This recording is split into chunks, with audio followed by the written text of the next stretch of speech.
বাবা, এনে ওই ওষুধটা খেয়ে নাও। এই মিতা, বাবার জন্য জল নিয়ে আসো। বাবা, এই বাড়িটা তোমার জামাইয়ের নামে লিখে দাও। জামাইয়ের নামে লিখে দাও মানে? আর একে যে রাস্তা থেকে তুলে এনে মানুষ করেছে, ওর মা বাবা কেউ নেই। তোর নামে যদি বাড়িটা একাকে লিখে দিই, ও কোথায় যাবে? দুজনের নামে সমান সমান করে আমি লিখে দেবো, নাহলে আমি কিছুই করতে পারবো না। বাবা, দিদি দিদি তুই চিন্তা করিস না, পুরো বাড়িটাই তোর নামে লিখে দেবে, আমার কিচ্ছু লাগবে না। আমি বাবাকে বুঝিয়ে বলছি।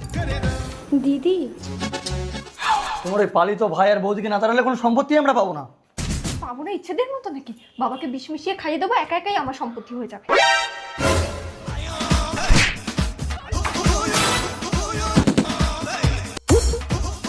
ভাই ছুটে আয়, দেখবি আয় তোর চরিত্রহীন বউ কি করছে আমার স্বামীকে নিয়ে। দেখ না ভাই, তোর বউ আমাকে ঘরে একা পেয়ে কি সব বলছে। তুমি এই বাড়িতে ঘর জমাই আছো না, তাই তোমার কোনো সম্মান নেই। চলো আমরা এখান থেকে চলে যাবো।